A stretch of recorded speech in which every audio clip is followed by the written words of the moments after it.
Chaitanya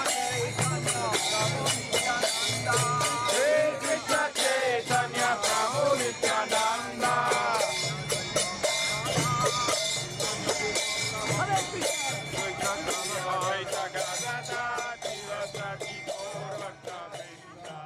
Pada Paramahansa Paribrajaka Charjabhajasta Tarasata Shri Srimad Jagat Guru Srila Bhakti Sundar Govinda Dev Goswami Maharaj Ki Jai.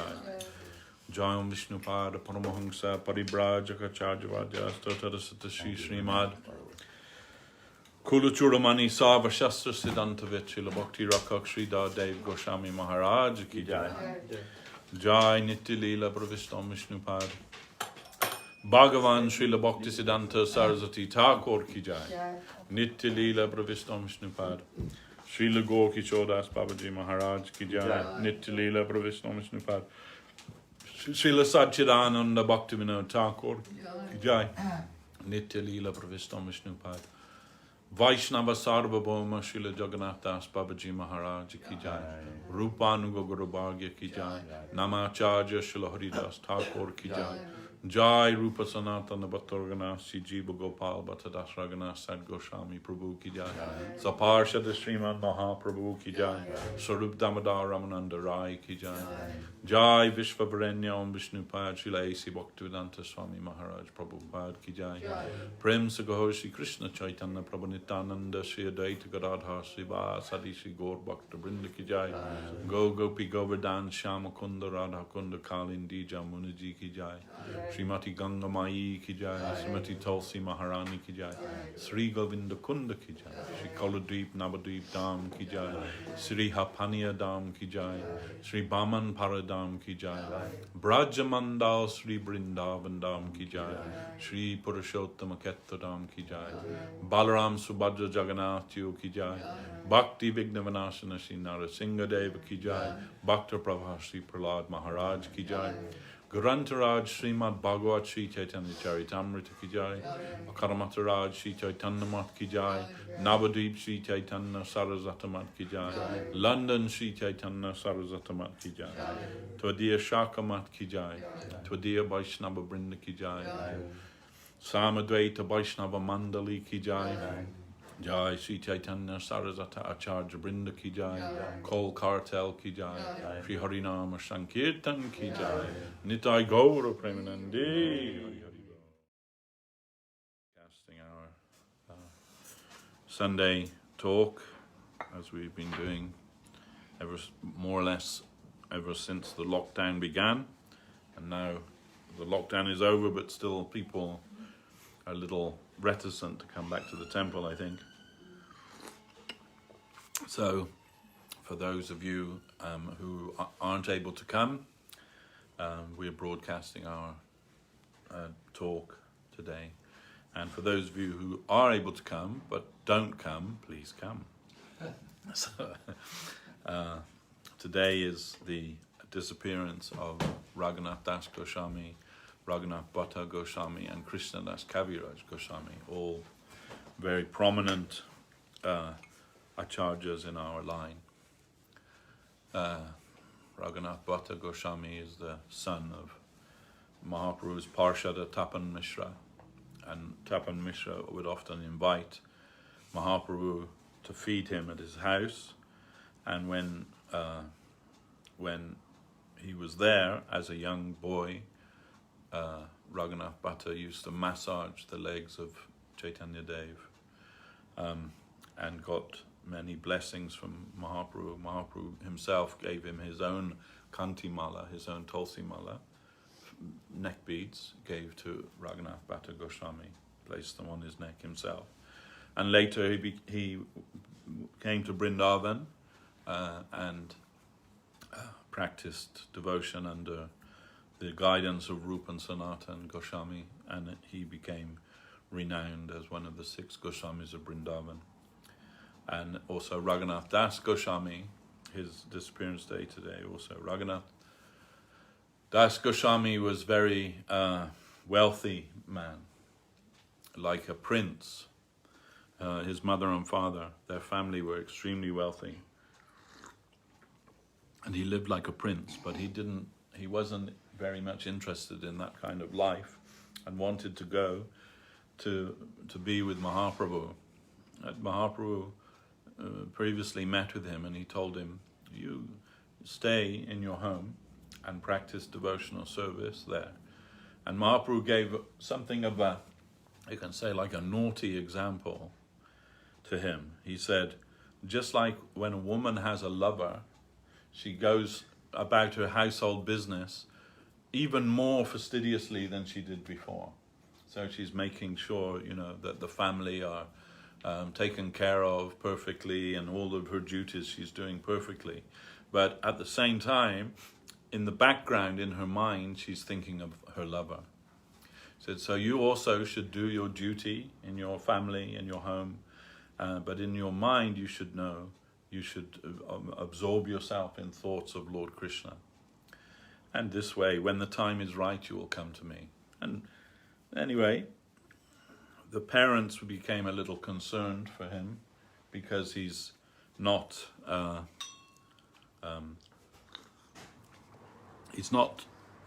interested in any of the usual things that people are interested in, and especially people of wealth. He's not interested in that. And also in India, often they have different, in the home they have different sections. So one of the outer courtyard and then the inner home. And after a while, Raghunath Das, he wouldn't go into the inner part of the house. He only lived in the outer courtyard. And his father employed bodyguards to look after him, to protect him, ostensibly to protect him, but actually they were to prevent him from running away, because they thought any day he can run away to go to Mahaprabhu. So these bodyguards were employed for that. And his wife said, maybe we should chain him to the one of the pillars in the courtyard. And his father said, he already has a wife who's as beautiful as Lakshmi Devi. Then if that isn't enough to keep him at home, no chain is going to be able to keep him at home. Anyway, finally, Nityananda Prabhu came nearby to Panihati, which was near to where Raghunath Das Goswami's family home was. And taking the permission of his mother and father, he went to meet with Nityananda Prabhu. And Nityananda Prabhu placed his lotus feet on the head of Raghunath Das Goswami and told him, if you want Mahaprabhu's mercy, you can make some mahotsav to feed all the Vaishnavas here. Nityananda Prabhu had many followers with him, maybe 1,000 followers with him. And because Raghunath Das was very wealthy, then he made a big festival there, supplied all with chipped rice and yogurt, and that festival has become famous as the Chiradadi Mahotsav, and that is held every year in Panihati. Many mots, they take part in that. And Acharya Maharaj every year would provide a big festival there for that. Anyhow, so after that, Nityananda Prabhu gave him blessing by placing his lotus feet on his head. He told him, now I will punish you. I will punish you. And he said, come. And he bowed down, and Nityananda Prabhu put his feet on his head. So it's also called, that festival is also called the Danda Mahotsav. Danda means a stick. So it's like the punishment of Raghunath Das Goswami when he fell like a stick before Nityananda Prabhu, and Nityananda Prabhu placed his lotus feet on his head. And he said, time will come, very soon, you will be able to go to Mahaprabhu in Vrindavan. And that time came when his father was away, and he made some arrangement with a friend of the family, asked him if he would come and do the worship of their deity, and he said he would. And while he was absent from home, he made his escape. And by a roundabout way, he went to Vrindavan. And of course, there weren't any trains or buses or anything like that in those days, so he had to walk from Panihati, which is in Bengal, all the way to Vrindavan. So thousands of miles he walked there, but not even straight there. He took a roundabout way so that if his father sent anyone to find him, they would be going in the wrong direction. Anyway, he made it to Vrindavan, and Mahaprabhu was very happy that he would come there. Gave him shelter under the direction of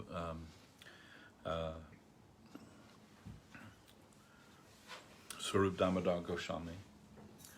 And Raghunath Das, when his family found out that he's in Vrindavan, they didn't try to bring him back, but his father sent him an allowance, much money. And Raghunath Das, he accepted that money, but he just used the money for making festivals for feeding the Vaishnavas.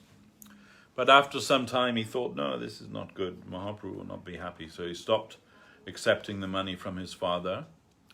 And he's just living under a tree, any tree. And his food, every day he's making just roti. Just with some flour and some salt. Some flour and some water. And cooking that. And offering to Krishna and cooking that. Then Krishna appeared in his dream and said, very nice, this roti, but you can put a little salt, please. So then he began putting the salt, and this was all he would eat every day, just once a day. And then he thought, oh, am I doing this for Krishna, or am I just doing it for my own enjoyment? What are we talking about, A roti, no butter, no ghee, nothing, a little salt, and he's thinking, oh, this is like too much sense enjoyment. I shouldn't be doing this, Then, so then he stopped eating that and just living on madhukari, whatever anyone would give him outside the temple gate. And then also that he stopped. And then he's going to the place where the Goshala, where the cows are, and they would give the leftover prasadam to the cows. Then, after a few days, that rice or whatever it was would go rancid, and the cows wouldn't eat that. So what the cows wouldn't eat, he would eat that. He would take that, wash it, and eat that. Srila Govinda Maharaj said, if you or I tried to do that, we'd die within a week. Almost certainly. But he's doing that. What kind of renunciation Raghunath Das Goswami did. And Mahaprabhu very much appreciated that. And he gave Raghunath Das Goswami 3 instructions. One was that he said, don't dress very opulently. Don't eat fine food. It was already covered, I think. Don't eat fine food, and don't mix very closely with the Brijbasis. So that's because, if you go to Vrindavan, you'll see that mostly the people there will try and cheat you, try and get money from you. The priests and wherever you go, they're money, give money. And if after a while, that it says familiarity breeds contempt. After a while, you'll start to see these people are not spiritual people; they're mundane people, but they are Brijbasis. So if you think like that, that makes some offensive mentality in your mind. So Mahaprabhu told him, don't mix very closely with the Brijbasis, because you will not understand their behavior. Then it is better to keep a respectful distance. So, anyway, Raghunath Das Goswami, he is considered the Prayojana Charja of our Sampradaya. And although as well as being very austere, very much devoted to the Lord. And some of his writings the very highest writings of our Sampradaya. And of course, then Krishnadas Kaviraj Goswami, also the composer of Sri Chaitanya Charitamrita. Srila Guru Maharaj said, the greatest book ever to have manifested in this world or any world, Sri Chaitanya Charitamrita. And in his later years, he's a disciple of Nityananda Prabhu. In his later years, he began composing Chaitanya Charitamrita. He said, I am lame and I am blind, but still Krishna is using my hand to write this book. And famously, Kaviraj Goswami said about himself that I am lower than the worm in the stool and more sinful than Jagai and Madai. And anyone who even hears my name, all of their punya, all their piety will run away from them. So of course, that is very difficult expression for us to hear about Kaviraj Goswami, as he is our Param Guru and an Uttama Vaishnava. Prabhu, make sure they have a little prashadam before they. And so Param Vaishnava, Uttam Vaishnava. So once Goswami Maharaj asked Guru Maharaj, if you say, you know, Krishnadas Kaviraj Goswami, he's making this proclamation about himself, lower than the worm in stool, more sinful than Jagai and Madai, etc. He said, but we know he's not that. But then how do we, and if we think, but we are that, then what to do? Then Guru Maharaj said, oh, you think that is just a posture that he's assuming. He said, no, I don't think that. But then Guru Maharaj said, no, that is his genuine, 100% genuine feeling. He's feeling that, unqualified and sinful. And this, of course, is the attitude of the real Vaishnava.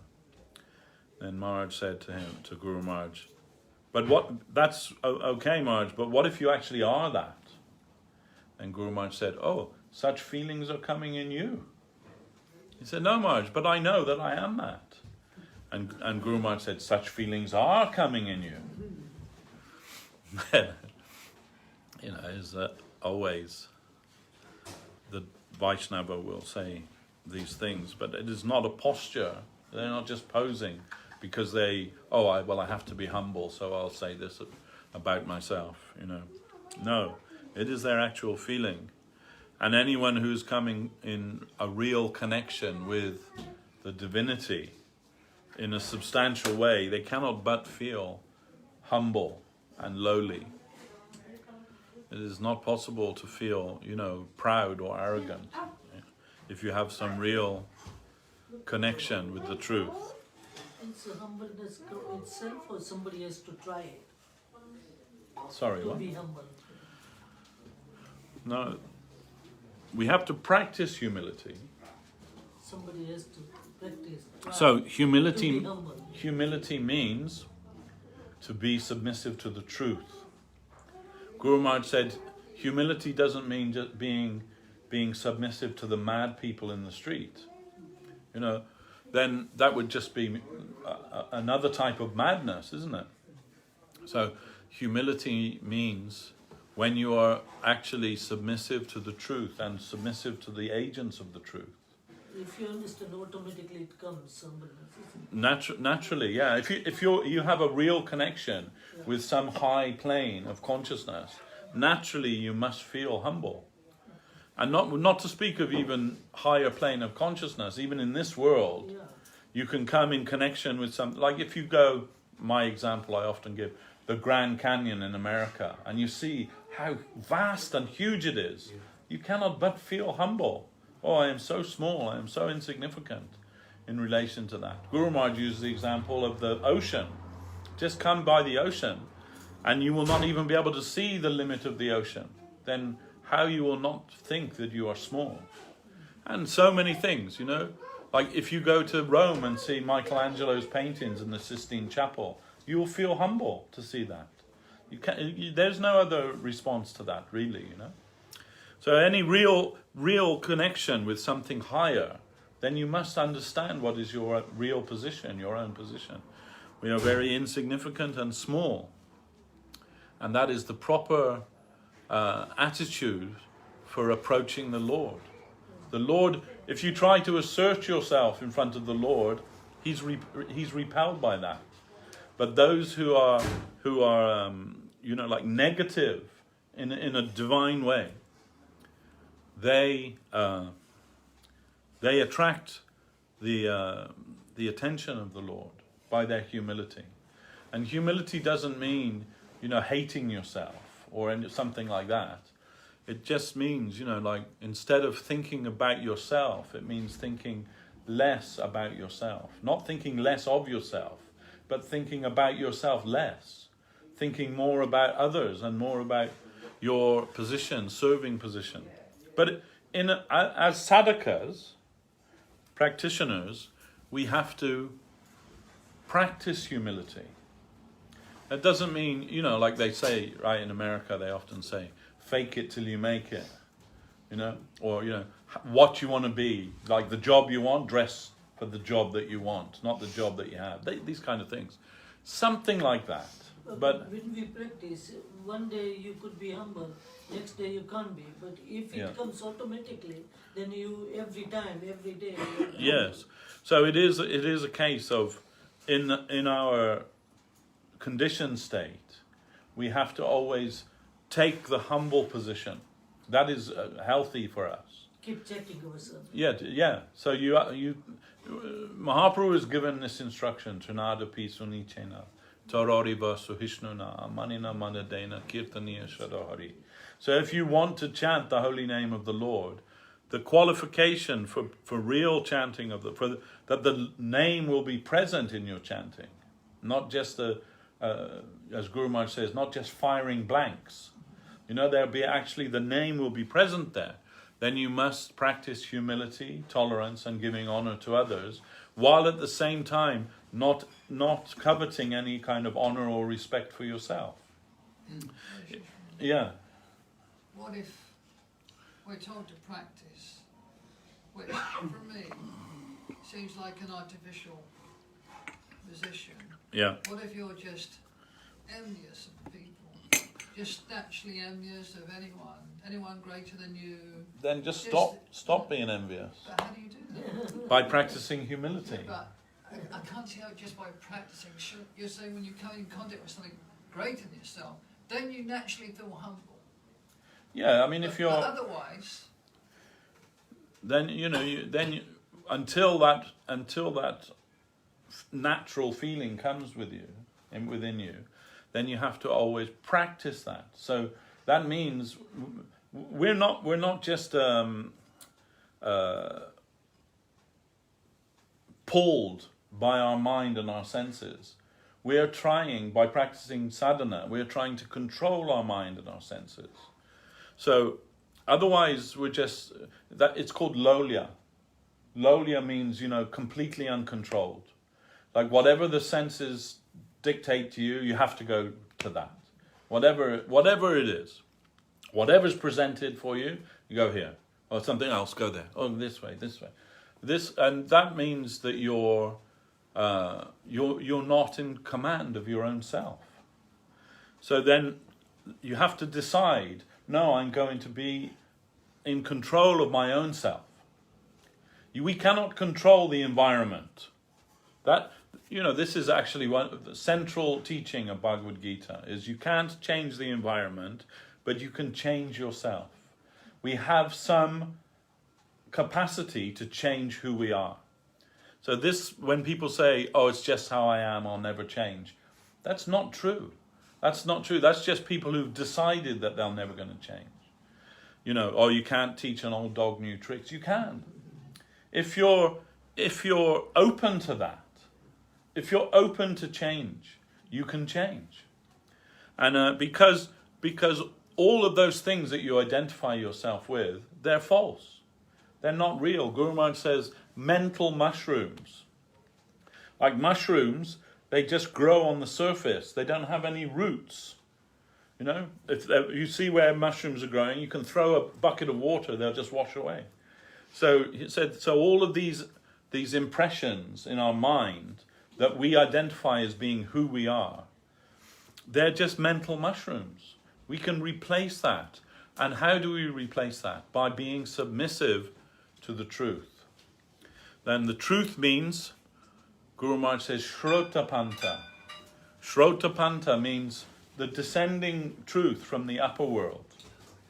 Not the opinion of this one or that one or anyone, but actually the truth of that's coming from the divine world. So that's why it's necessary for us to have a master. It's necessary for us to give ourselves or submit ourselves to the truth and those who are ambassadors of the truth, if you like. That is important if we really wish to progress in spiritual life. So Mahaprabhu has told us, be humble, be tolerant, and give honor to all. And don't expect any honor for yourself or respect for yourself. So it's not just like an impossible ideal. It is our real sadhana. Our real sadhana is to practice humility, to practice tolerance, and to practice giving honor to others in a genuine way. It's not that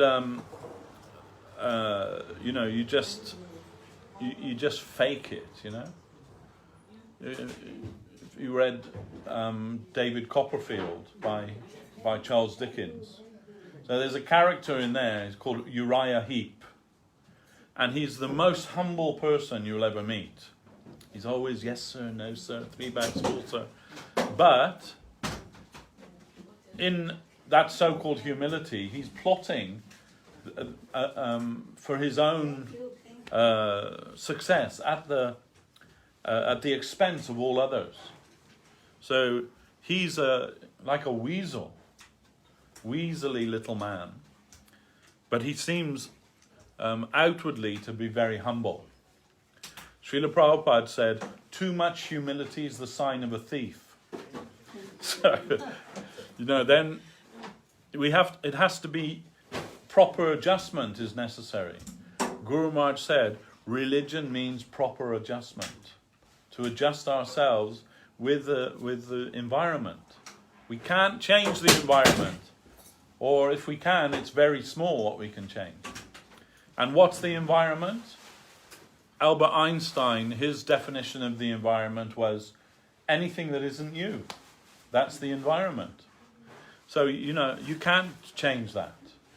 But you can change yourself. You can adjust yourself with the environment in such a way that you'll be able to understand the environment is actually helpful to you. Is your friend. The environment is friendly to you. So that's our sadhana. Our sadhana, that in any circumstance, we will check ourselves. In this circumstance, how will I be humble? In this circumstance, how will I be tolerant? In this circumstance, how will I be able to give honor to others and not expect any honor or respect for myself? No one says it's easy. It isn't easy, but we have to practice that. So, that the first thing that means is, as Srila Gurudev used to say, wait and see. No, don't be a victim of a knee-jerk reaction. Somebody says something to you and immediately you're up to fight with them. Don't do that. Stand back. Stand back. And you'll find that mostly all of those things, they dissolve. And then reflection within yourself. How will I take the humble position in this circumstance? How will I be tolerant in this circumstance? And how will I be able to honor others in this circumstance? Sometimes that's not appropriate. You know, Hanuman, he burnt down the whole city of Lanka. And Guru Maharaj said his humility was not disturbed by that. Because for the service of Ramchandra he did that, not for any egotistical reason. So, you know, then one time somebody came to complain to Guru Maharaj, at the ISKCON temple in Mayapur, then some Muslims came there and they killed a cow in front of the temple. I feel bad even to say such a thing in front of the Lord. But and a mob came. There was a big, Hindu, Muslim, they were going to fight with each other. And then one of the devotees from the temple came out with a gun and he fired the gun into the air. And everyone, run away then. But the person came to complain to Guru Maharaj, they're taking a gun. How is that being humble and being tolerant? And Guru Maharaj said, no, we support them. We support that. And he said, if someone is coming to beat my father, will I just stand there with folded palms? Yes, beat away. Go on, I'll just be humble and tolerant of you. Of course not. You'll stand in front of your father, won't you? And that will be proper adjustment of humility. It's not just being, obsequious and, submissive to mad people. We are submissive to the truth. So, then sometimes it's not appropriate. Sometimes humility, it's not appropriate to just be a doormat. That's not humility. Humility is understanding your position in the relativity of the absolute. Then for whatever you need to do. How many people did Arjuna kill on the battle of Kurukshetra? Does that diminish his position as a humble servitor of the Lord? No. So we have to have proper adjustment, and we have to try to practice taking the humble position. So it's very easy to take the knee-jerk position, but let me tell you, in my own life, it's very, very seldomly come out good by taking the knee-jerk position. It's always come out bad. Never make a decision about something when you're angry. Go and cool off, and then think about it. So, and that's why Gurudev in his last days, all around the temple, you'd see signs on the wall, wait and see. Because that's what he's saying, Whatever happens, wait and see. And most of the time, the Lord will arrange the proper solution anyway. We don't even need to take part in it. But if we are forced to take part in it, we should consider in which way should I respond to this? With humility, with tolerance, and giving honor to others. And we don't need to fake that. It has to be natural. And you can fake humility. Anyone can fake humility. And you can also fake giving honor to others, but you can't fake tolerance. When I first came to the temple, back in the 70s, the first temple I went to was Bury Place. And it was a very small temple, maybe not quite as small as here, but small. And it was tall though. It was tall, yeah. But one Indian man used to come there with this woman, and when they would open the curtain, he would go, Radhisham, and his companion, she would go on her knees before him like this, and then he would have some kind of a fainting fit when he saw the Lord and fall on the floor, And once, when Prabhupada was there, the devotees said, this man is coming here and doing this, what should we do? Prabhupada said, kick him in the head. And if he doesn't respond to you, then you offer your obeisance to him. Because if it's real, then kicking in the head won't make any difference to him. And if it's not real, then he'll be up ready for a fight, isn't it? So it's extreme. I don't know if anyone did go down and kick him in the head. I don't know. But the point is that, anyone can make a show. Anyone can make a show. It doesn't mean that it's real, And the hardest thing to fake is tolerance. You can't fake tolerance. Maybe for a few minutes, grit your teeth and, you know, like hold on and not react to it. But, you know, someone only needs to push you a little bit and you're up for a fight.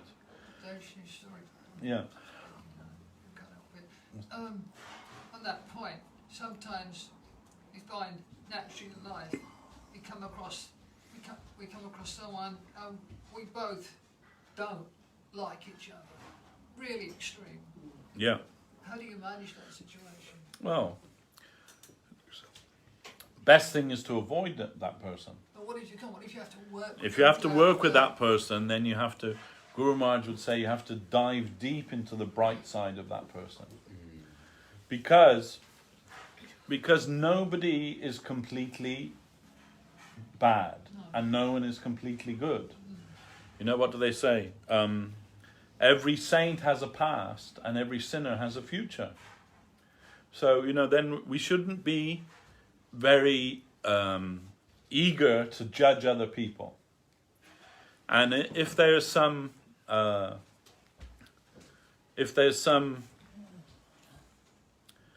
clash between two people, and there is, you know, not everybody likes everybody, do they? Yeah. Sometimes that happens. There's a clash of personalities. Then Saraswati Thakur, Bhaktisiddhanta Saraswati Thakur, he used to arrange in the temple Ishtagosti, a meeting of all the devotees, and if he knew two devotees are antagonistic to each other, fighting with each other or whatever, then he would say something about your friend. Say something in glorification of your friend.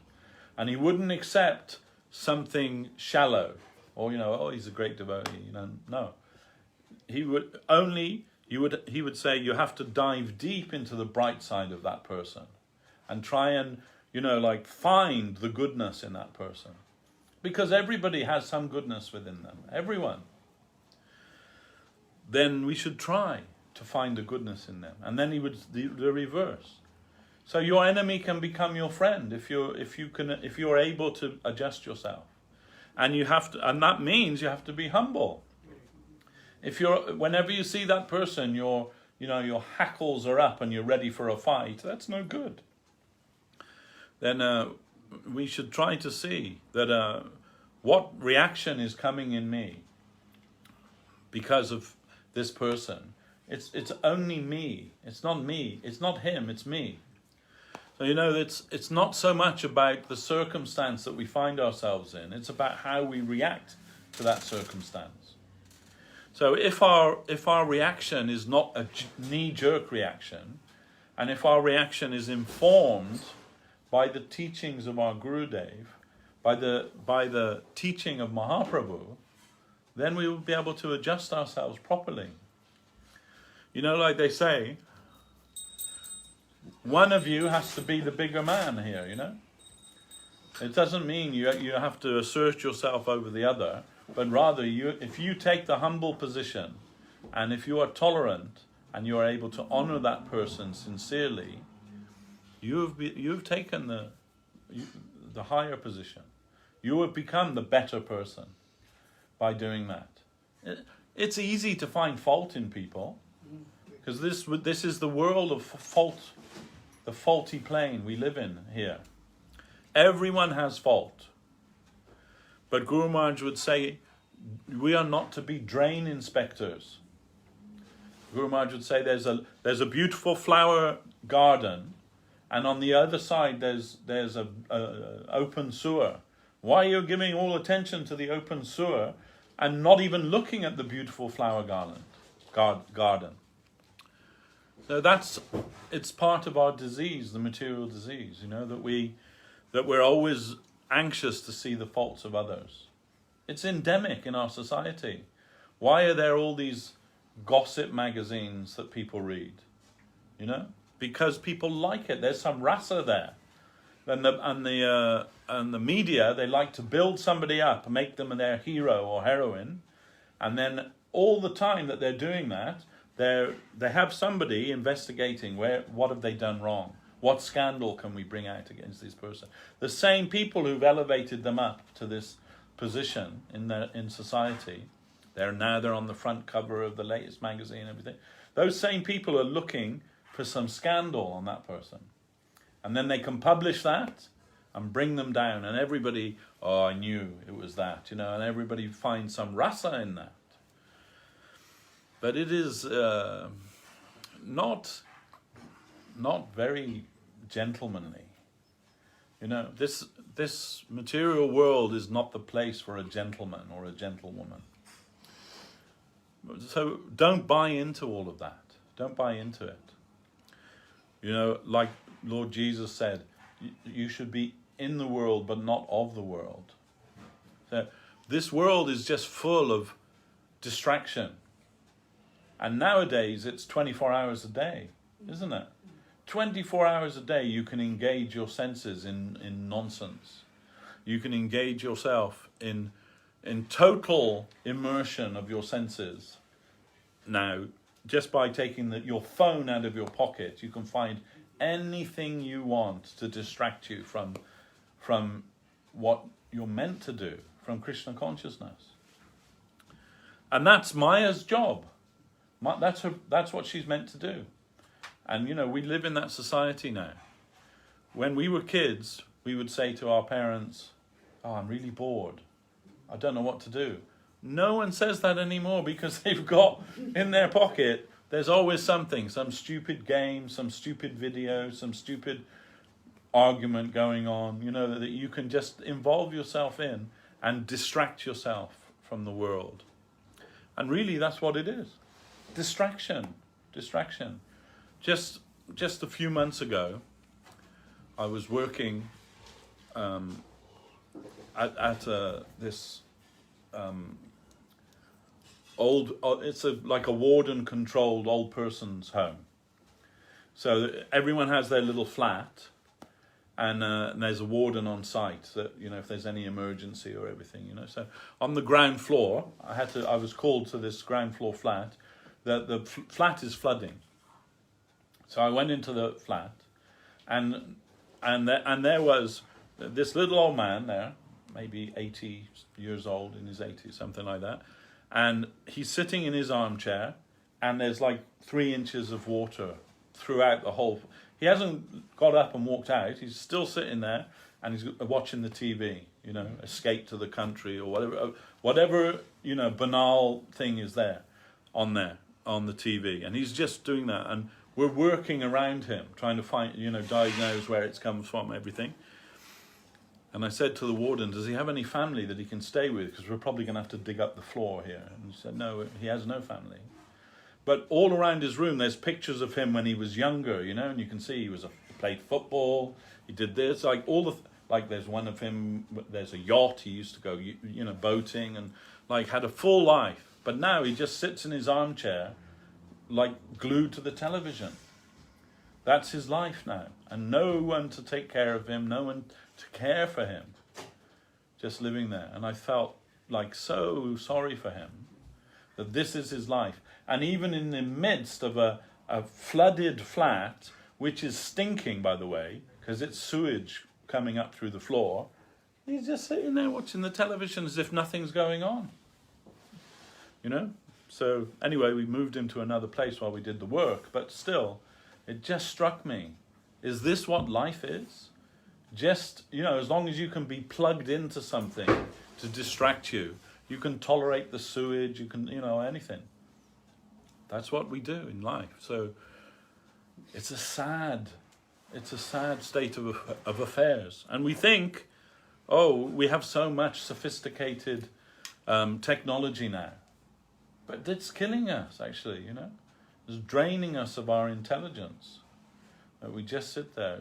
In fact, it was Einstein who said, you know, when our technology surpasses our intellect, we'll be left with a society of morons.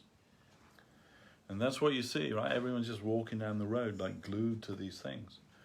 Somebody said, one of my daughter's teachers said, is anyone going anywhere nice this weekend to look at their screen? Do you understand? So it used to be, right, if you go on a train journey somewhere, you watch the country go by, you see all the beautiful scenery and everything. Not anymore. You're just glued to your telephone. So, you know, maybe, I mean, it does have its advantages, sure. But really, like, you know, what's the quality of people's lives now? Just like zombies. And the ultimate materialistic philosophy now that we're on the edge of is transhumanism, the merging of the digital with the biological. So it'll further this condition. Yeah. It'll multiply it 1,000-fold, million-fold. Well, this is what they think, because they think that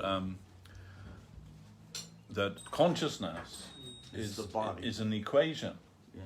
right? That's coming out as like electrical impulses from the brain or something, and they think that it will be in a very short time you'll be able to upload your consciousness into your machine, and then you never have to die or anything. You just be there in the virtual world, and it'll be just the same as if you were here in this world. But that's actually foolishness, because consciousness isn't that at all. And you know, it's not even a possibility. And if it were a possibility, it would be a hellish prison, wouldn't it, for your mind? You'd just be connected with this hellishness forever. Like they're thinking it would be nice, we can live forever. And there are whole departments of science that are working towards that. Medicine and things that you can live forever. You know, that your body won't deteriorate, you won't get ill. You know, there's a whole like field of people researching this. But who would want that, really? Just to live forever in this body? And if you're ugly, that's a real bummer too, isn't it?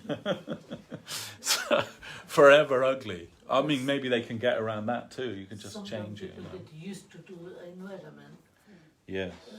In one of the book of Prabhupada, he was giving an example like camel. Sometimes eat plant thorn or something. The thorn, yeah. Yeah, so that kind of plant he is eating, and he cut the tongue, but he likes the taste of blood. Yeah, thinking, oh, this But is he very, doesn't know very nice whether taste. That means in illusion people are staying, living, and Yeah. we get used to that kind of life. Yeah, and let us not think that we're not part of that, because we are. Yeah. We all, unfortunately, we all settle for comfort and convenience. That's what most people want, comfort and convenience. They don't want any inconvenience, and they don't want any discomfort. So try to make their life in that way. And then even devotees thinking, oh, I can do that, you know, make a nice retirement home for myself or something, you know. But really, we don't want to make a home for ourselves in this material world. We want to understand that this place is not our home. When somebody asked Saraswati Thakur, why is there so much suffering in the world? Then he said, that's just to remind you that this is not your home. If the Lord made everything like a paradise perfect for you, with nothing, you know, you'd think, oh, just stay here then. No need to go anywhere else, you know. It's quite nice. And Maya does that well enough. You know, makes us think that what the situation we're in is quite nice. We'll be all right with that. But actually, you know, those who are a little thoughtful, they can understand that something's not quite right here. Something isn't quite right. And we need to find out what that is. Why isn't it quite right? And that's what the sadhu and the scripture come to inform us. That none of this is real. You're just engaged in a wild goose chase, chasing after some perceived imaginary happiness that's just over the hill, just round the corner, just a few minutes away, you know. If you keep going, you'll get there. But sometime you have to stand back and say, actually, that's not true. That's not true. And that real fulfillment cannot be in this material world, because we're not by nature material. We're spiritual. We've just maladopted ourselves to this material world. and looking for some comfortable, convenient life to live. But actually, it's not what we're meant for. It's not what we're meant for. So, you know, even when we come to Krishna consciousness, it starts off like that, you know, oh, well, what's in this for me? If I'm chanting this Hare Krishna and adopting this lifestyle, what am I going to get out of it? So you think, oh, you know, it's a nice, peaceful, and, you know, all the things that you can benefit from. Okay, that's good. Krishna talks about that in Gita, isn't it? The 4 type of men that surrender to me, or type of persons, not necessarily men, but the type of persons that surrender to me. Those who are suffering, those who are impoverished, those who are inquisitive, and those who are in search of the absolute truth. These 4 types of people, ultimately they surrender to me. So that's all of us. We came with either one or a mixture of those things. Yeah, I'm suffering. I remember as a young boy praying, if God, if you exist, please show me, because I can't continue this type of life. It just doesn't give me fulfillment. So if you're there, please help me. And very shortly afterwards, I came in connection with Krishna and his devotees. So that's one. Another one, you know, somebody's lying in the gutter without anything to eat. They're praying to the Lord. You know, maybe they don't even know anything about the Lord. They used to say, that's a Skype call, somebody. They used to say that in just water, please. That in the trenches during the First World War, said there's no atheists living in the trenches. They had that trench warfare. It's horrible. You know, they dig a trench on the battlefield, and then all the soldiers are living down there with the rats and the disease and everything. And then when they get the order, they have to run towards the enemy and try and capture some land and dig another trench. And this was like how it went. Trench warfare, and it was hellish. And you know, if you even, as soon as you come out from the trench, the likelihood is you're going to get a bullet in your head. Terrifying way to live. And so they would say there's no atheists in the trenches, because they're all praying, Lord, please get me out of this. And their wives are praying, please bring my husband home. And the mothers are praying, please bring my son home safely. You know, so that's what happens when we're in distress. We turn to the Lord. We see, you know, Kunti Devi, she prays to the Lord. Oh, when everything's nice and you know, comfortable and convenient, we see we don't really think about you. But when we're in distress, we're forced to think about you. So she says, you know, bring it on. Bring on the distress. Because we'd rather have that and remember you than live a comfortable life without any remembrance of you. So, and you know, Yudhisthira Maharaj says to Narad, don't tell people that we're the greatest devotees of Krishna, or no one will become a devotee. When they see what we went through, how much suffering we went through, then no one, if they think, people will think, oh, if that's what it means to be a devotee of Krishna, I'd rather not, thanks very much. So don't tell us that. But Kunti Devi's attitude was different to that. Her attitude was, bring on the suffering, bring on all of these catastrophes, because in that situation, we remember your lotus feet. It's human nature, right? When we're really suffering or really distressed, we've got no alternative. We call out to the sky. We may not even know anyone's there or not there, but, you know, in desperation, we call. And the Lord is not indifferent to that. But the question is, right, that once your suffering has been mitigated, once your impoverishment has gone, once your curiosity has been satisfied, and once you've found the absolute truth, then what do you do? What do you do? In a condition of surrender, Krishna says, surrender to me. Surrender means sharanagati. So sharanagati, that's the very essence of devotion. That once we surrender to the Lord, then a new direction in our life, a positive direction. It's not just about liberation from the suffering of this world. There's a positive, there's an actual something positive, something worth living for on the other side of that. And that is a life of love in service to Krishna. We have to come to the understanding that everything is for him.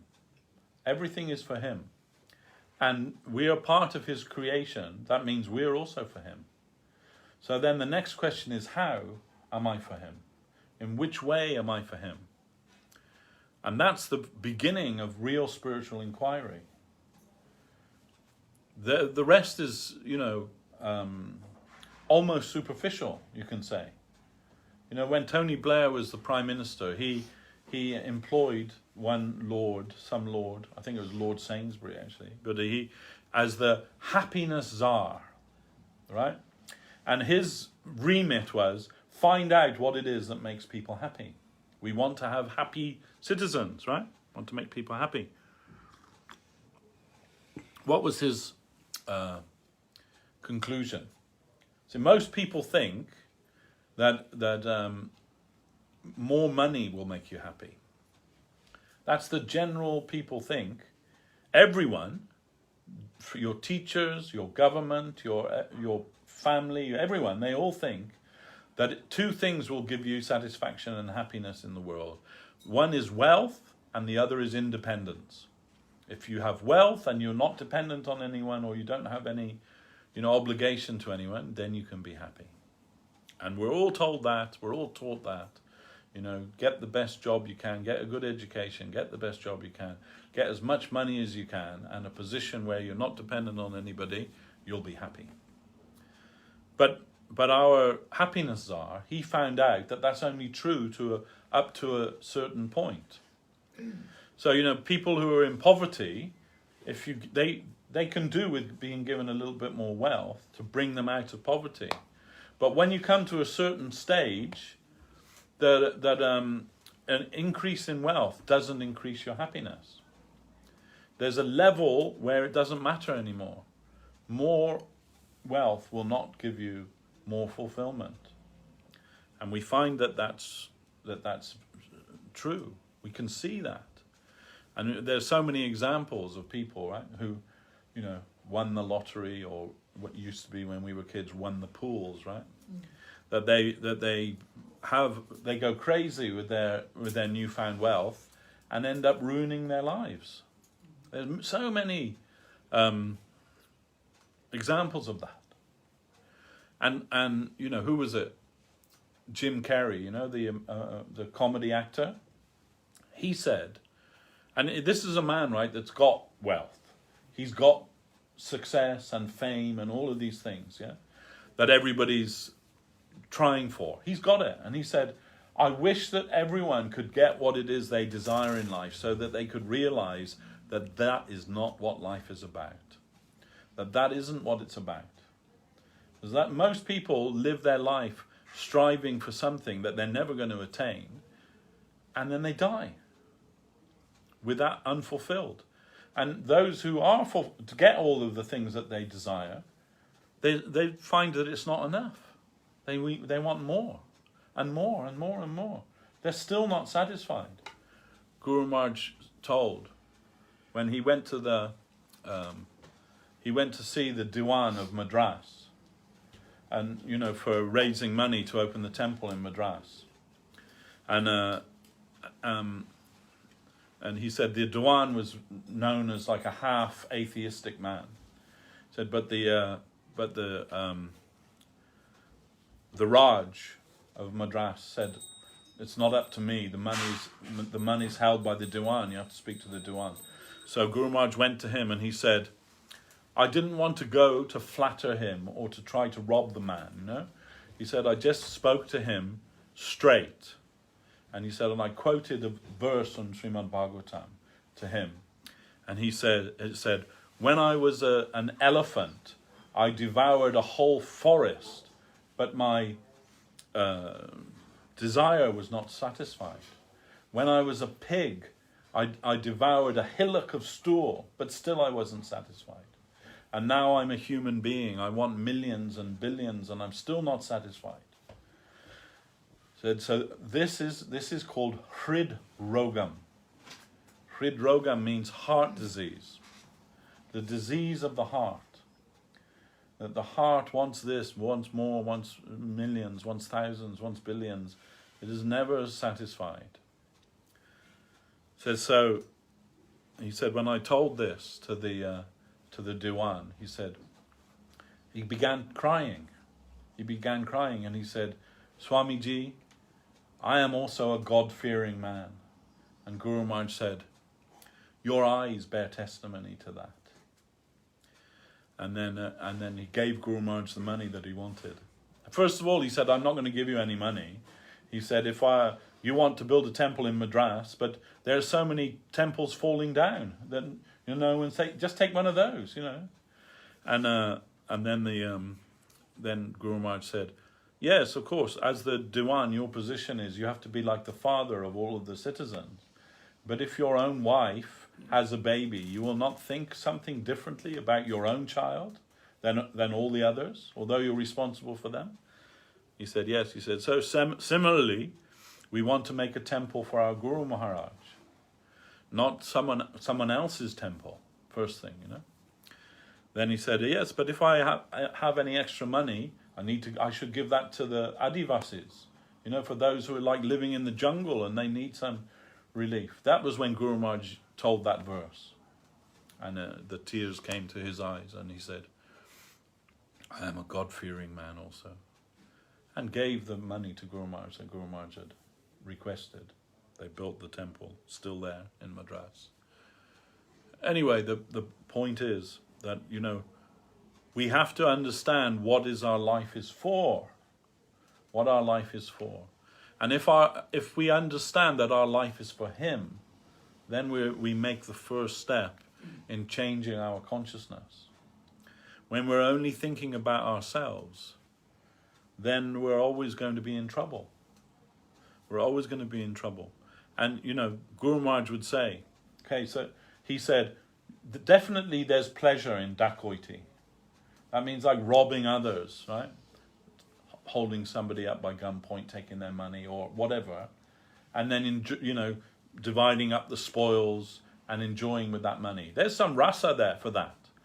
Said, but that's nothing compared to those who sacrifice themselves for others. There's a much higher type of fulfillment in that. And, Lord Jesus said, no greater love hath a man for he who lays down his life for his brother. So we know that, right? We admire that. People, the man who throws himself on the hand grenade so that his colleagues will live. He's going to, he's sacrificed himself for that. That man's a hero now. Everybody thinks, what a great person, like self-sacrificing. We admire people who sacrifice for others, whether it be for their country or their family or whatever it is, sacrifice. And Guru Maharaj would say, sacrifice is joy. That was Guru Maharaj's thinking. Sacrifice is joy. How do you deal with complacency? Because you can't artificially stimulate yourself, so how do you do it? You have to adopt responsibility.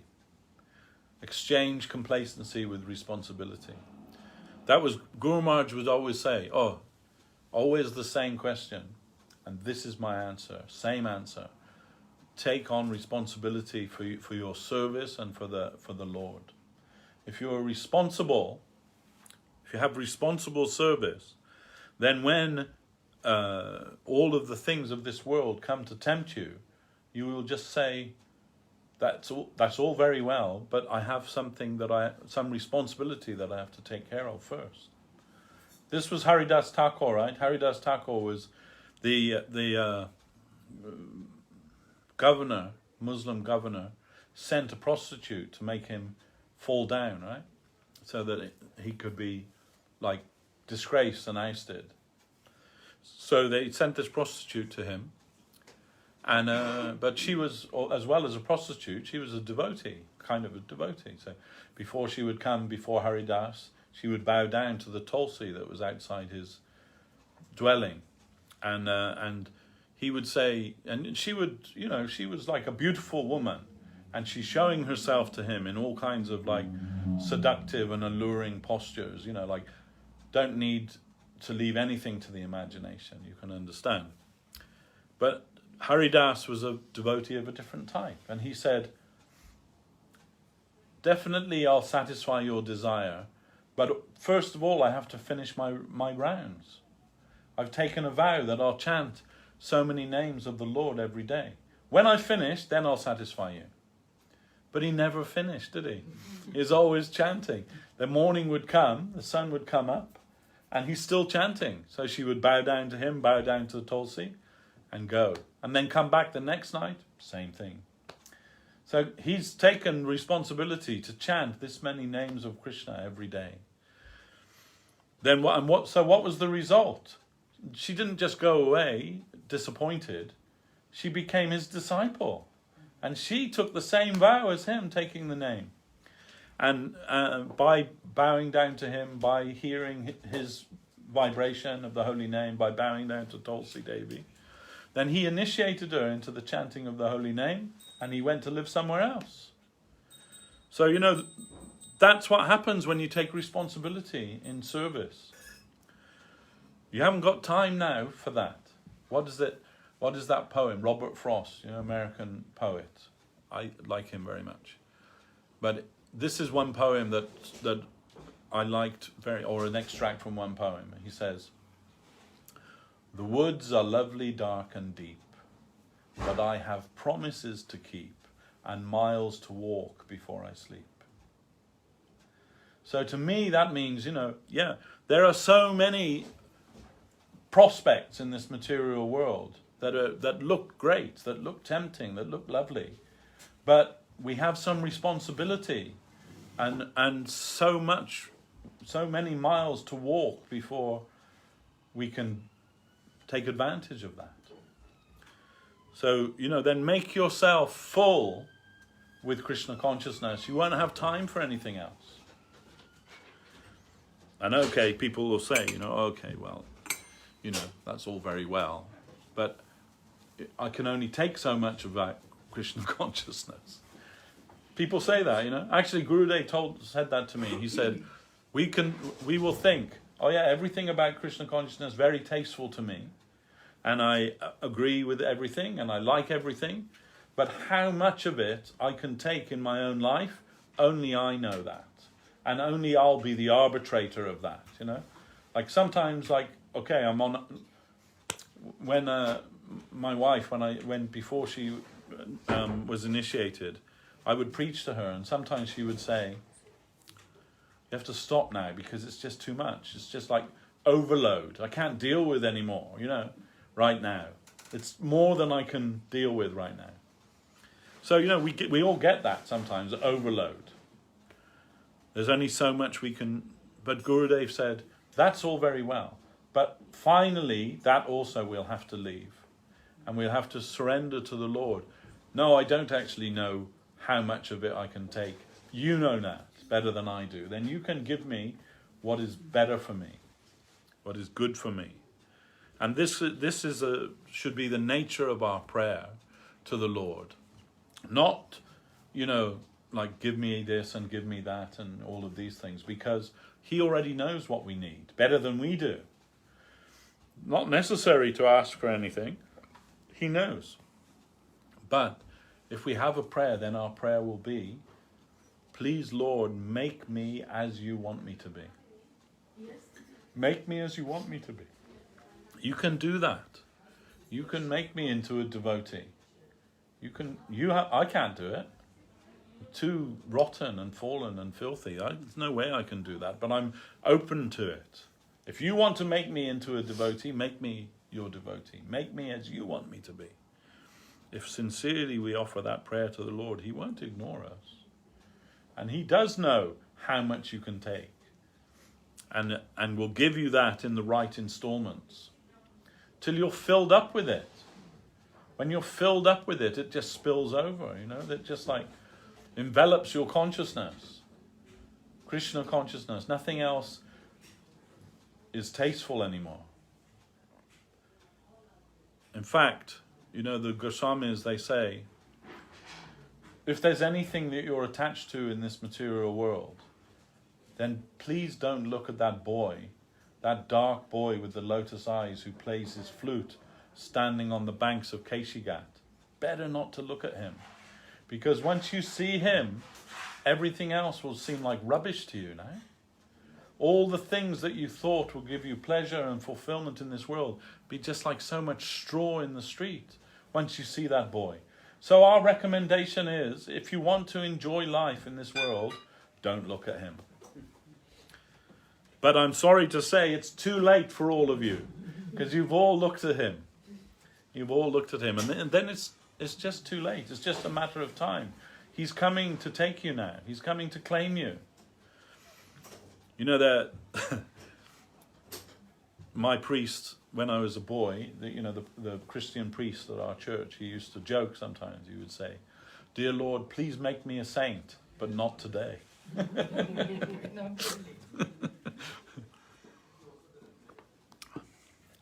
But Guru Maharaj says, that doesn't matter how high you've built up your walls or how strong your walls are around your heart to keep Krishna out.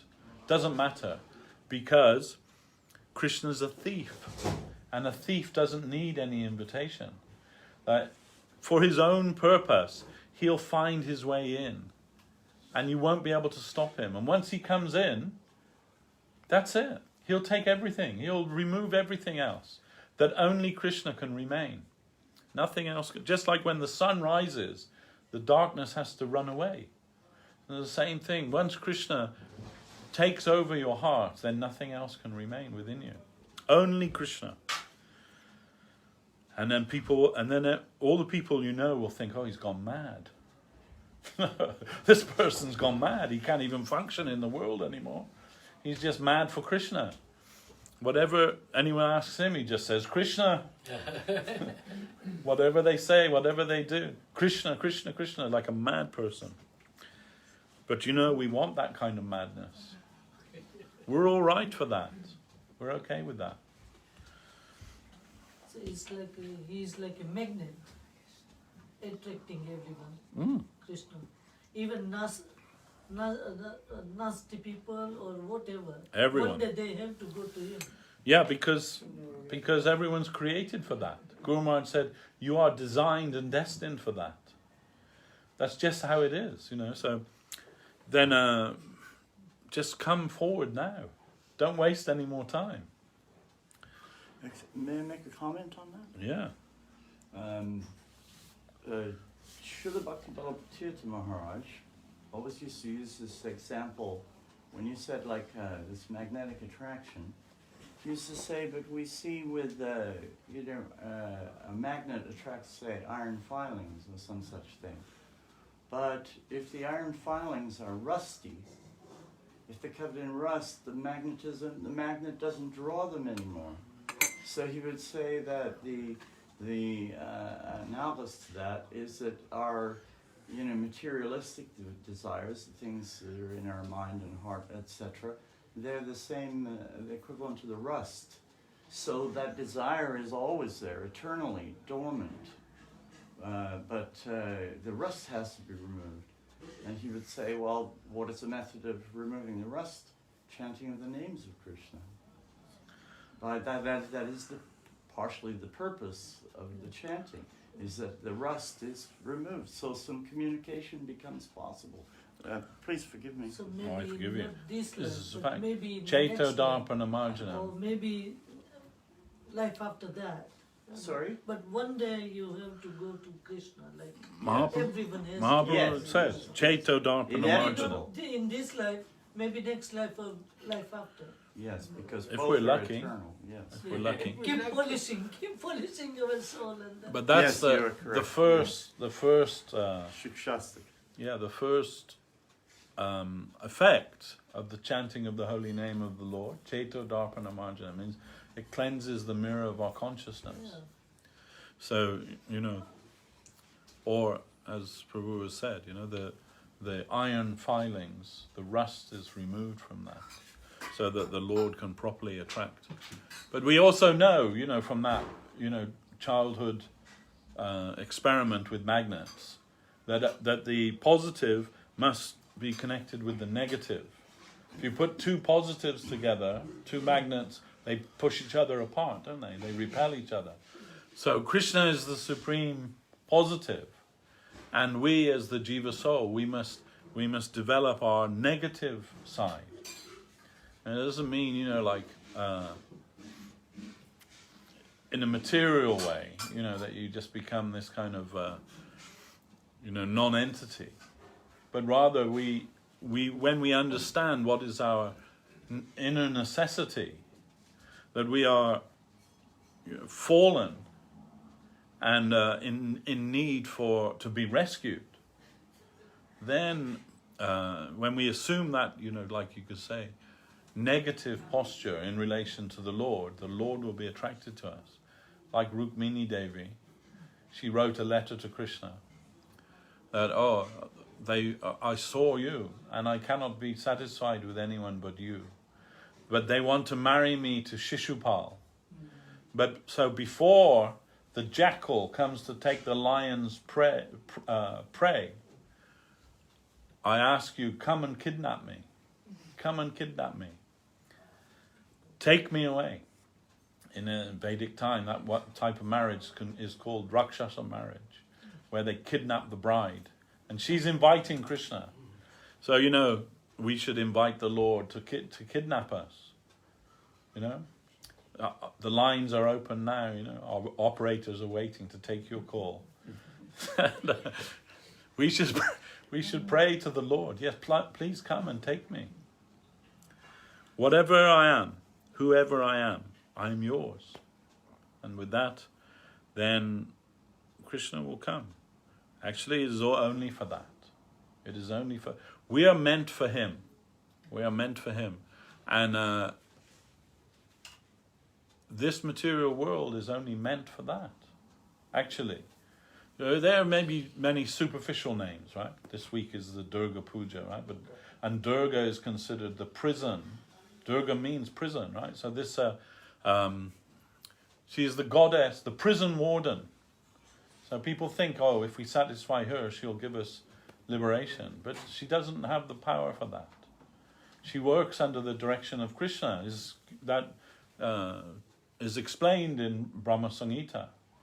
That her position, she's even embarrassed to stand in front of the Lord, because her position is to keep us here in this material world. With her 10 arms, each weapon is meant to keep us down in the material world. And we go before her and make us, festive song and a dance. But that won't give us liberation. Daiviyesha gunamayi mama maya dharatyaya. Krishna says, she's my divine energy. And no one can cross over her. Only if I tell her to withdraw. So then, that's one conception, that the material world is the Durga, or the prison house, for the wayward souls, and we are the wayward souls. That's one conception. But a higher conception is that Sri Chaitanya Dev, he is Krishna himself, enveloped with the heart and halo of Srimati Radharani, the Bhav and Kanti. And her, Krishna's Leela, Madhura Leela, when added to that is the magnanimity of Srimati Radharani that wants to draw everyone for Krishna's service. That's called Odarja Leela. And Mahaprabhu is the Messiah of Odarja Leela. Chaitanya Dev. He comes to this world to rescue the fallen souls. So that's the Leela that he enjoys. If there were no material world full of fallen souls, where would he go? So from a higher perspective, the material world is only here to satisfy Mahaprabhu's Leela of rescuing the fallen souls. That's what this material world is for. And those who understand that, they have to come forward to the front of the queue to the Lord. Please save me, Lord. You know, like the American Marines, they say, no man left behind. This is Mahaprabhu's call also, no one to be left behind. I'll take everyone. So, you know, when you know that, then why you won't come forward? He's waiting and ready to take you. When Gurudev was in New York, one Pandit from ISKCON, famous, I won't tell his name, but famous Pandit from ISKCON, he was visiting Guru Maharaj every day in New York, in Srila Govinda Maharaj, and asking Gurudev many complicated questions, about high things, high topics, and Gurudev giving answer to him. And maybe 3 days, after 3 days, then Gurudev said to him, Prabhu, you are satisfied with my answers? Oh, more than satisfied. I cannot believe such answers, that I'm getting from you. Then Gurudev said, now then what will you do with those answers? And he was puzzled. I don't know what you mean, Maharaj. And he said, if you are happy with the answers that I've given you, then you must come with me. And then he said, oh, but I don't have any money, I can't afford. But that wasn't what Gurudev meant. He meant where I'm going, you also have to go there. And he said, and if those answers that I've given you, if they are not useful to you, that you cannot utilize them in your life, if they don't change your life, then you have wasted my time and I've wasted your time. So that's the fact. Once we come to understand, then we have no alternative, no choice but to go to him. And Jiva Goswami, he's told this is the actual meaning of the word Bhagavan. So, Bhagavan can be used in a very loose way. Sometimes certain devotees are called Bhagavan. Like Narad is called Bhagavan sometimes. Mahadev sometimes called Bhagavan. And so on. But Jiva Goswami says, Bhagavan means Bhajaniya Guna Vishishta. That whoever comes in connection with him, the only real response is to give yourself to him. When you come in connection with that person, you cannot but offer yourself to him. Surrender yourself to him. No other possibility.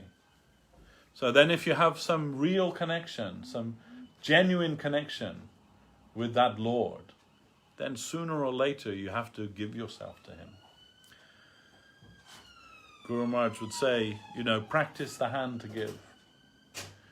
So when we see that when people come to the temple, especially Indian people, they never come without something. Always a few pennies or a few pounds in the box. Because they understand that you mustn't come before the Lord without something to offer to him. But Guru Maharaj would say, even if you're a miser man, then you can give something that's not valuable, like paper, let's say. Give some torn paper. So, but the idea is you practice your hand to give. So that becomes your habit, and your habit becomes your second nature. Then when you've run out of worthless things to give, now it's your habit. Then you'll have to give something that you consider valuable. You'll have to offer that. And then when all of that's also gone, then all you have left is yourself. You'll have to offer yourself to him, which is what he wanted all along. Only that you will offer yourself to him.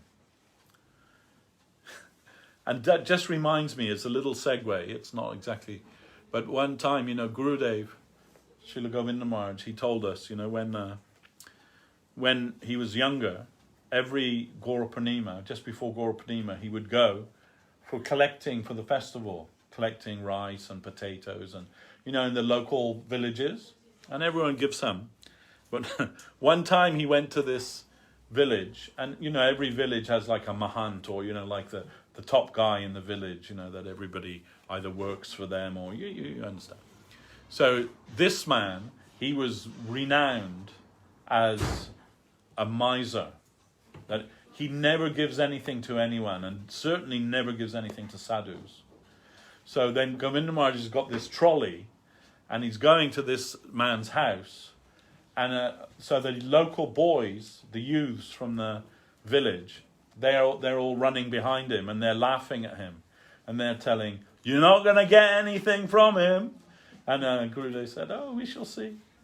You're not going to get anything from him. He never gives anything to anyone." And Gurudev said, "Yes, he will give. He will give." And then they're like laughing at him, and they're waiting to see when it said, "We'll be here to see when you come out with your like trolley still empty." So then he goes in, and maybe an hour later he comes out, and the trolley's piled high, and he's going with it, and he's saying to the boys, "You see, I told you."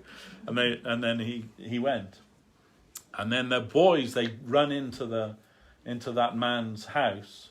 He knows them; they're his relatives or whatever, And he said, "What happened? How did you give him anything? That you never give anything to anyone." And he's come out like with so much, and that man said, "And I would have given him more. I would have given him anything, because he filled my heart with supernatural joy." So sadhu sangha. It is, even the miser can be changed, and that means that even the envious person can be changed. It's possible, the connection with the Vaishnava, the real Vaishnava. It's alchemy. It's like alchemy. It's like touching the philosopher's stone to the copper and turning it into gold. We believe that. And actually we don't believe there's any other way. You cannot become a great devotee of Krishna by practicing sadhana, by taking vows and doing all these. You can only become a great devotee of Krishna by getting the grace of a great devotee of Krishna. That's the only way.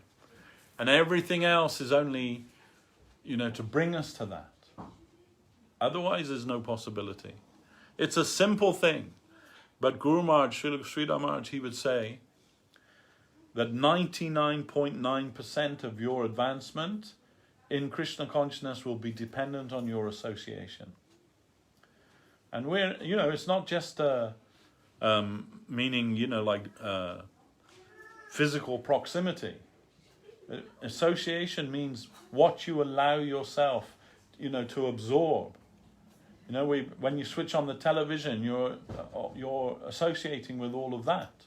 When on the internet, you're associating with all of that. Whatever it is, when you read a book, you're associating with the thoughts behind that, whatever it is. But if we can get the association of a pure Vaishnava, a real Vaishnava, and Scripture says only necessary 1/11 of a second is all that's necessary. So it doesn't mean just pop in and pop out, but it means that it's possible. That it's possible for everyone. When Mahaprabhu would meet the devotees in Puri every year, they would ask him every year. They would ask him, "We are householders. What's our duty?" And he would say, "The duty of the householder is to develop love for the holy name and to serve the Vaishnavas." And then the second question would be, okay, then who is a Vaishnava? Every year, same question. But every year Mahaprabhu would give a different answer. First answer was, who even once has taken the name of Krishna, they are a Vaishnava. But final answer, after giving many different answers, final answer was, when you come in connection with a Vaishnava, that as soon as you see them, the name of Krishna spontaneously comes from out of you. That is a Vaishnava. So if you can get connection with that kind of Vaishnava, then very easily and very quickly you can advance in spiritual life. And nothing else is necessary if you can associate in the proper way. And the proper way always means in the line of service.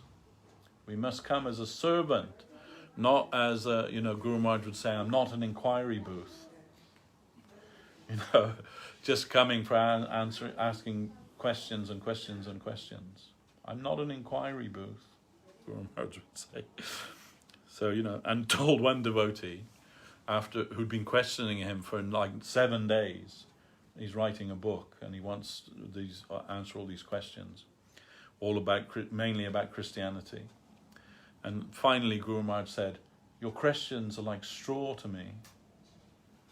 And he was like, "Oh, but you've been given such wonderful answers, you know." And then Guru Maharaj could see he was a little bit hurt by that statement. Then Guru Maharaj, he said, "But straw is also food for some."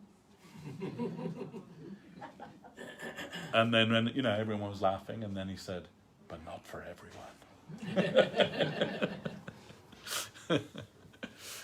Anyhow, so really, you know, that's the clue and the crux.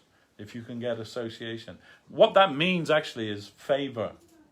If you can do something that a Vaishnava will show his favor to you, that you are in their consciousness, then you're okay, you'll be saved. We see that with Gurudev. It didn't take much. He saved me, I can say, I didn't even know, without even knowing.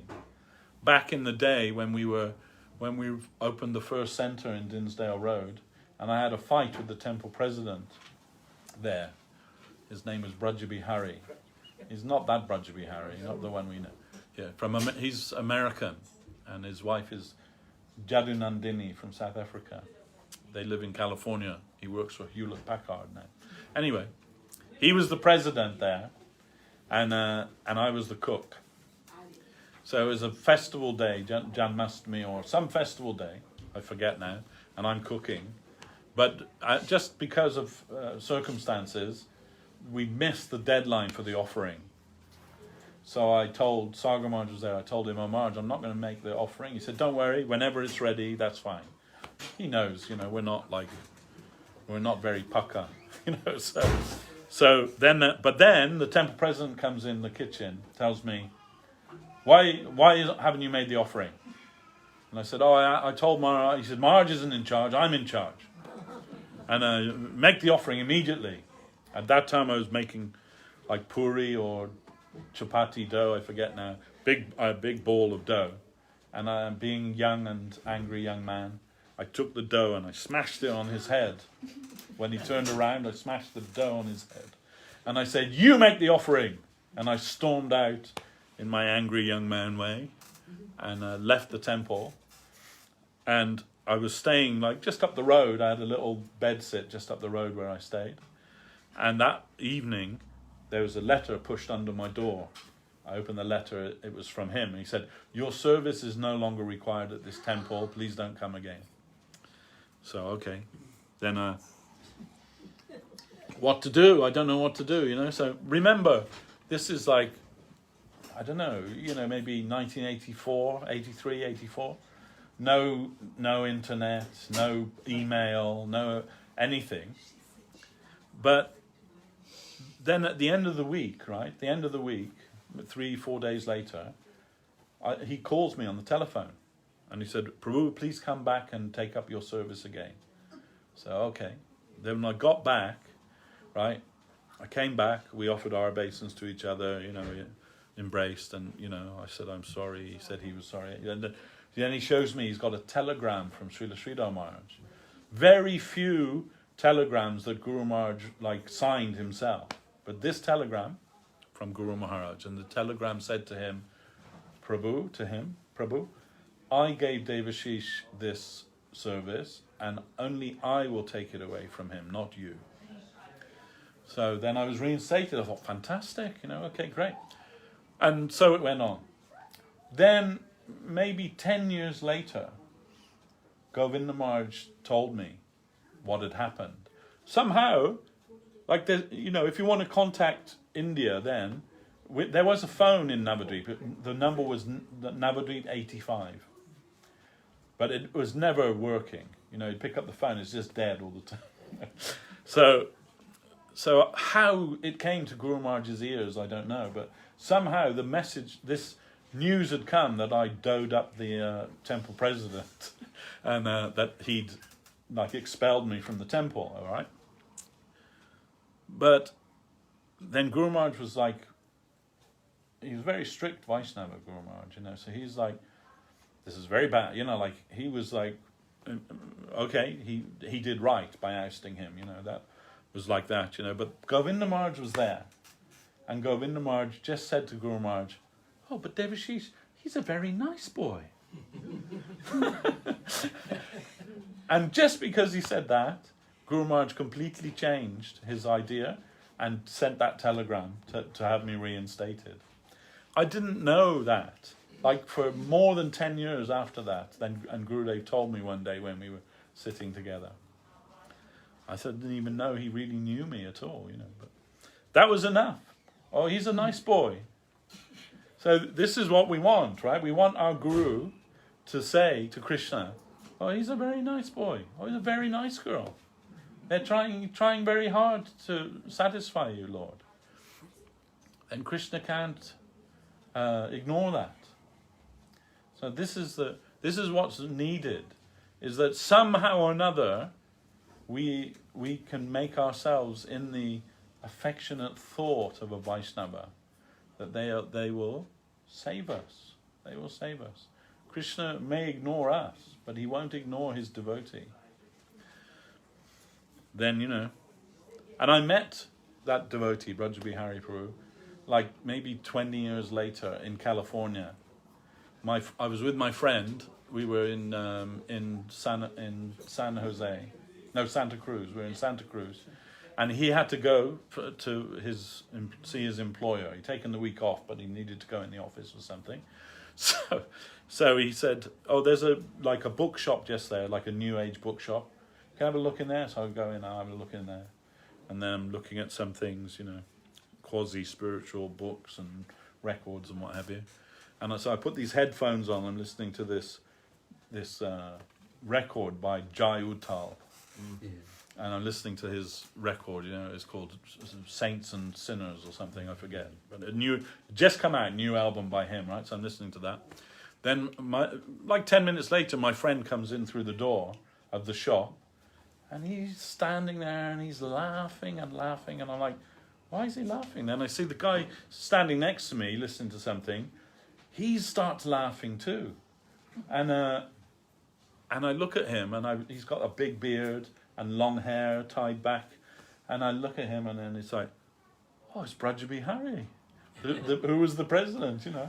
And they're both laughing, and then we saw each other, and we, you know, embraced after all that time. And my friend, who likes to put the cat amongst the pigeon, he said, remember that time when he threw the dough on your head?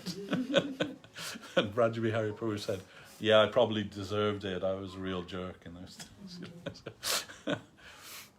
Anyway, these little things, you know, they're significant in our spiritual life. And they're cumulative too. A little bit of grace from this Vaishnava, a little bit of grace from that Vaishnava. It's all cumulative. And as long as we don't abuse that, because the worst thing that you can do is Vaishnava aparad. And we must be very careful about that. And especially that we commit aparad to Vaishnavas in the name of chastity to our Guru. We must be very careful not to do that. That is foolishness. Super foolishness. It's like childish, you know, kids in the playground. My dad's tougher than your dad. My dad could beat up your dad. This idea, my guru's better than your guru, all this kind of nonsense. Yeah. There's something that reminds me of that in the Chaitanya Bhagavan. Says if you find difference between Sri Advaita and Nityananda Prabhu in their arguments, you take one side or the other, then you'll fall down. Yeah, this is the disease of the modern age, is that everybody thinks that their opinion is as important as everybody else's opinion. But it isn't so, actually, you know. This is a first step in humility, is realizing that actually we don't have anything significant that we have to say, you know, in this regard. One Vaishnava has some disagreement with another Vaishnava. You should not take sides. You shouldn't take sides. We should just do our service and be respectful. See it as a test, how we can be respectful, honor the Vaishnava. It is necessary for us to do that. Otherwise we'll find ourselves in trouble. When we think that we're in a position that we can adjudicate one Vaishnava against another Vaishnava is very, very difficult. We should not do that. We should try to remain humble. It's very difficult to be humble on the internet. Everyone's very brave on the internet. Very brave about what they say.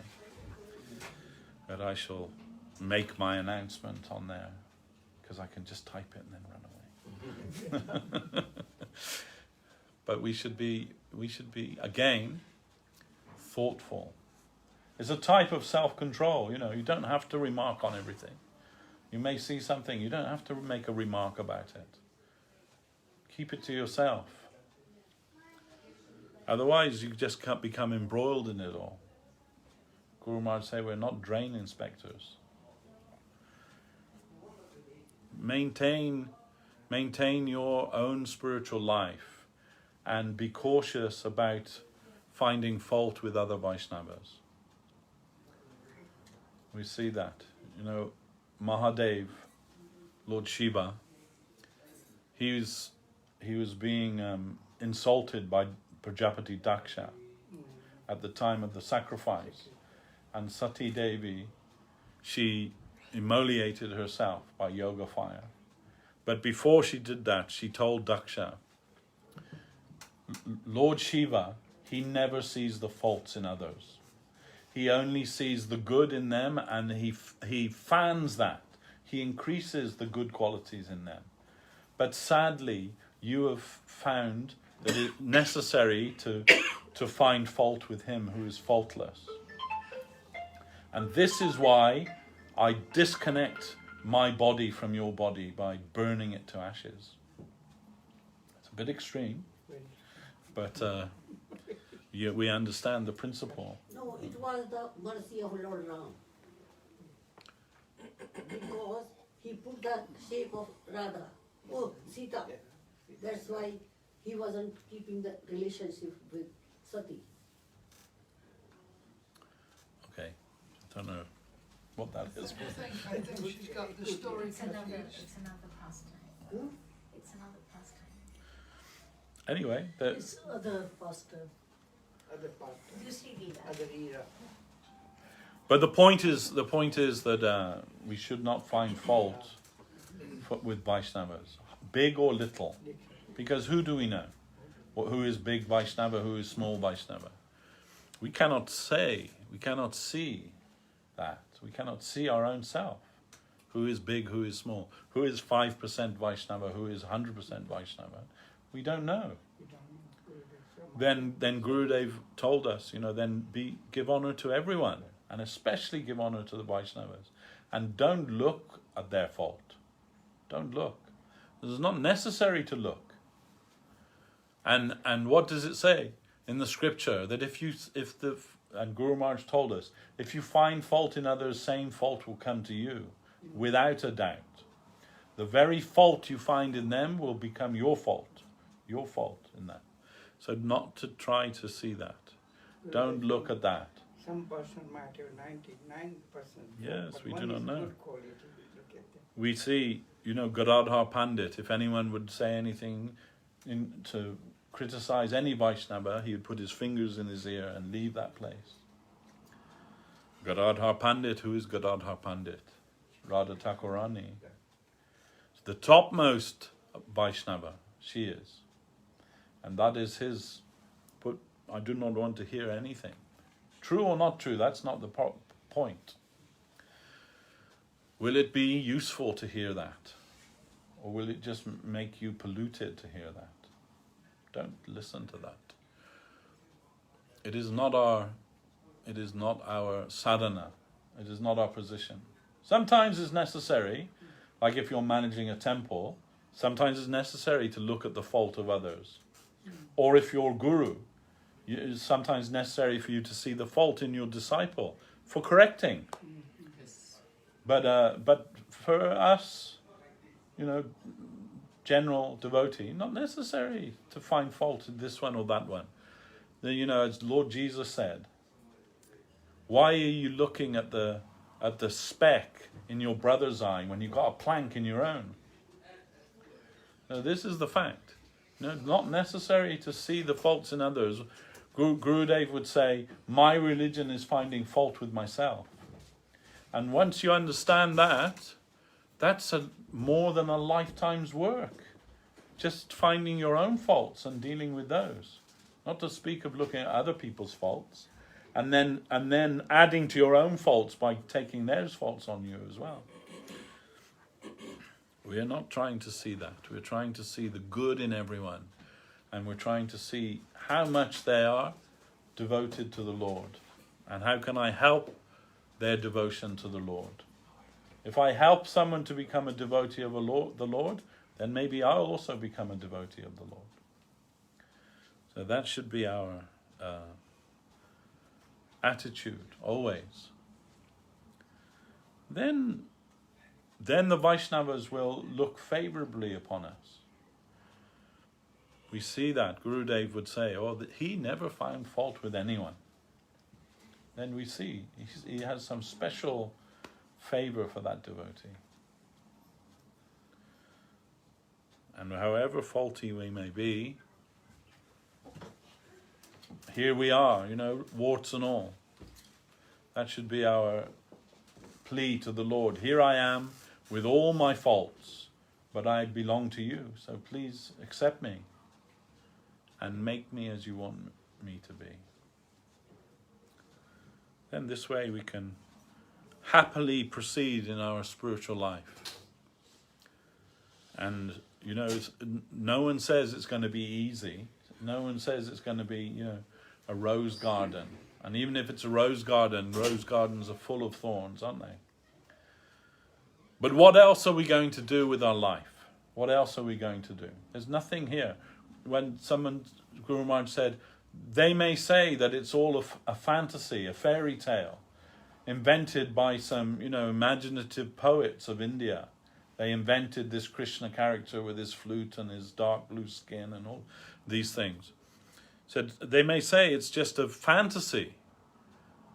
But we will say, even if it is a fantasy, we prefer that to your reality.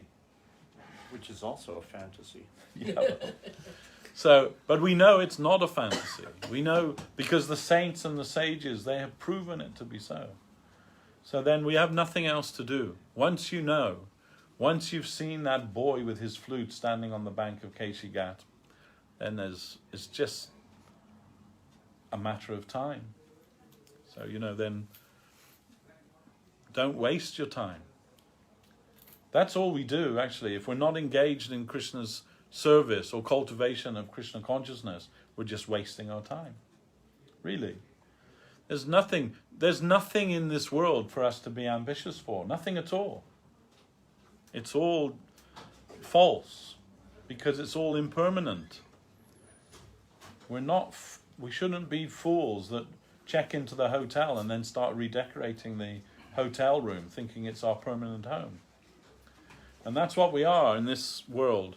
Saraswat Thakur said, the material world means camp life.